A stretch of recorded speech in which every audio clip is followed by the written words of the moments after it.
Part 2 वैश्वीकरण। अगला topic पढ़ते हैं बहुराष्ट्रीय कंपनी। बहुराष्ट्रीय कंपनी क्या हुआ? MNS multinational corporation. ठीक है, ऐसी कंपनियां होती है जो एक से अधिक कंपनियों से वस्तुओं का उत्पादन कर नियंत्रण कर स्वामित्व को रखती है। इसके द्वारा उत्पादन के लिए कच्चे माल की तलाश के लिए पूरे विश्व में की जाती है और उत्पाद की विश्व स्तर पर बिक्री की जाती है। और प्रायः बहुराष्ट्रीय कंपनियां उन देशों को अपनी इकाइयों को लगाने के लिए प्राथमिकता देती है और इसे कच्चा माल आसानी से उपलब्ध हो जाती है और सस्ती दरों पर प्रशिक्षित व अप्रशिक्षित श्रमिकों को उपलब्ध हो जाते हैं। इससे कर भी लगने के लिए और मजदूरी की कम भी होती है। जिससे सरकारी नजरिया से हमें कम लागत पर हमको लचीली सरकारी नीतियां सामने आती है और करों की दर कम होती है। इकाइयां लगाने में कंपनियां प्राथमिकता दी जाती है और कंपनियां चाहती है कि सरकारी नीतियां उनके निर्णयों के अनुकूल हो। मतलब बहुराष्ट्रीय कंपनी क्या बोलते हैं, हमारा उत्पाद भी हो और सरकार हमारी नीतियों के हिसाब से चले। बहुराष्ट्रीय कंपनी के पास विशाल पूंजी होती है, मतलब अपना पूंजी को लगाने के बाद हम उनके अंतर्गत कार्य करें, काम करें और हमारे सब पूंजी लगे। ऐसा बहुराष्ट्रीय कंपनियों का कहना है ना। पूंजी निवेश करते हैं और अपने साथ नवीन तकनीक भी लेके आते हैं और उत्पादन शक्ति बहुत अधिक होती है। वस्तुओं का नवीनतम मॉडल बाजार में प्रस्तुत करके उत्पादों की गुणवत्ता को छवि को लेकर एक सजगता दिखाई देते हैं। और इस कारण हमने कुछ अन्य क्षेत्रों में बहुराष्ट्रीय कंपनी छोटे छोटे उत्पादों को मदद कर लेती है। कपड़े हो गया, जैसे जूते, खेल सामग्री, खिलौने आदि भी उत्पादकों को दिया जाता है और निर्मित वस्तुओं के खरीद कर अपने ब्रांड नाम पर बाजार में बेच दिए जाते हैं। उदाहरण के लिए पंजाब में फ्रांस लुधियाना के कई घरों में महिलाएं बहुराष्ट्रीय कंपनी के द्वारा दिए गए फुटबॉल का निर्माण करती है। उसके बाद कई विवरण बनाते हैं, डिजाइन बहुराष्ट्रीय कंपनी में कंपनियां तैयार करती है और कारीगरों के पहुंचाकर सस्ती दरों में कारीगर तैयार करके वस्तुओं के दुनिया भर बाजारों में निर्यात किया जाता है और पूरी बड़ी बड़ी दुकानों में या मॉल में बड़ी मार्जिन के साथ बेचा जाता है। इसे बहुराष्ट्रीय कंपनी द्वारा कभी कभी स्थानीय कंपनी को संयुक्त उपक्रम भी चलाया जाता है। 1995 में अमेरिकी कंपनी बोर्ड मोटर्स ने भारतीय कंपनी महिंद्रा के साथ संयुक्त उपक्रम चलाकर कारों का उत्पादन करने लगी और केवल भारत में ही नहीं अन्य दूसरे देशों में भी उनका निर्यात काफी बढ़ गया। उदाहरणों के लिए अंतर्देशीय उत्पादन करने वाले विभिन्न तरीकों के बारे में हम आगे जानकारी लेते हैं। जैसे कि इस प्रकार हमने बहुराष्ट्रीय कंपनी कार्य प्रणाली में हम लोग विस्तृत जानकारी दिया गया है।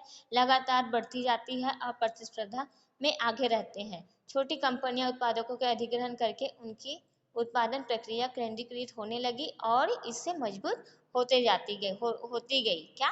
वैश्वीकरण। बहुराष्ट्रीय कंपनियां उसकी वस्तुएं। अब अगला टॉपिक है वैश्वीकरण क्या है। वैश्वीकरण तो हम पहले स्टार्टिंग में हम समझ चुके हैं। मतलब वैश्वीकरण 2-3 दशकों में बहुराष्ट्रीय कंपनी विश्व में उन स्थानों की तलाश कर रही है जहां हमें उत्पादन सस्ते दाम में हो और बहुराष्ट्रीय कंपनियां निवेश में वृद्धि हो। मतलब कंपनियों में वृद्धि हो और उत्पादन मतलब वस्तु हमें कम दाम में मिले, ऐसे जगह हम लोग ढूंढ रहे हैं। साथ ही विभिन्न प्रकार के देशों में बीच में विदेशी व्यापार की वृद्धि हो रही है। विदेशी व्यापार के लिए एक बड़ा भाग बहुराष्ट्रीय कंपनी के द्वारा नियंत्रित कर दिया गया है और अधिक विदेशी व्यापार में अधिक विदेशी निवेश परिणाम स्वरूप विभिन्न देशों में बाजार के उत्पादन के लिए एकीकरण किया जा रहा है। अधिक से अधिक वस्तुएं, सेवाएं, निवेश और प्रौद्योगिकी का आदान प्रदान किया जा रहा है। जैसे कि इस तालिका में हमने देखा ही है, जैसे 2014 और 15 में यह राशि बढ़कर कितना 35 हजार करोड़ रुपए हो गई थी। वैसी भारत के विदेशी व्यापार में वृद्धि बढ़ती गई।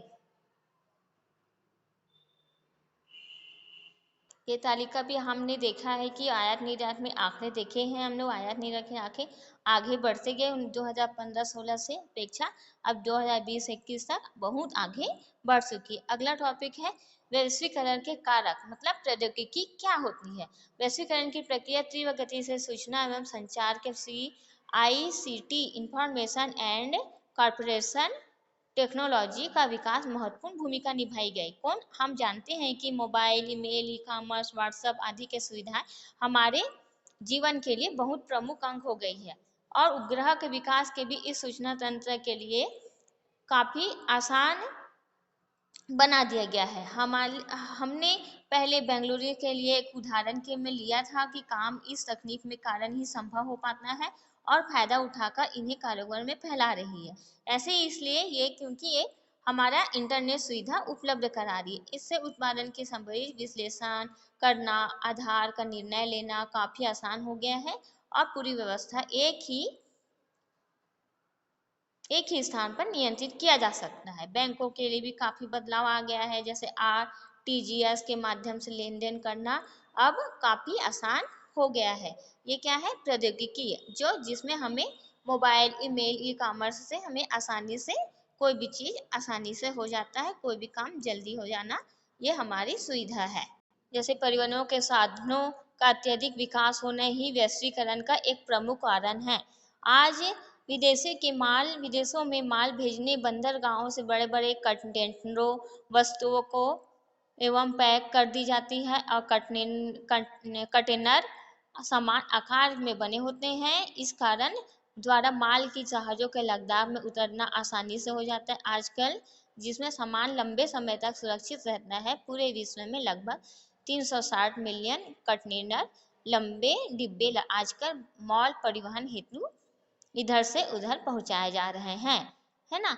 विश्व व्यापार में 90% हिस्सा कंटेनरों द्वारा लाया जाता है और 60 के दशकों में माल की समृद्धि मार्ग में लाना ले जाना बहुत ही सस्ता हो गया है। परिवहन संचार के खर्चों में गिरावट, जैसे कि ये रेड पिंक में ये टॉपिक दिया गया है। जैसे पिछले कई वर्षों में परिवहन एवं संचार के खर्चे तेजी से क्या हुआ है? गिरावट आई है। खासकर बीते 50 वर्षों में तो और भी ज़्यादा। 1970 की तुलना में 2000 तक रेल भाड़ा लगभग आधा हो गया है। इसी समय सड़क परिवहन में भी 40% कमी हुई है और वैश्विक स्तर में हवाई परिवहन देखें तो 1955 की तुलना में काफ़ी 6% रह गई है। दूरसंचार की बात करें तो 1931 में भी हमने जहां लंदन, न्यूयॉर्क 30 मिनट में बातचीत करते थे, वहां $30,000 खर्च करने पड़ते हैं, जबकि आज इतनी ही बात के लिए चंद सिक्के काफ़ी है ना। इससे हमें कई से सुविधाएं उपलब्ध हो गई। अगला टॉपिक पढ़ते हैं अगले वीडियो में, विदेशी व्यापार और विदेशी निवेश।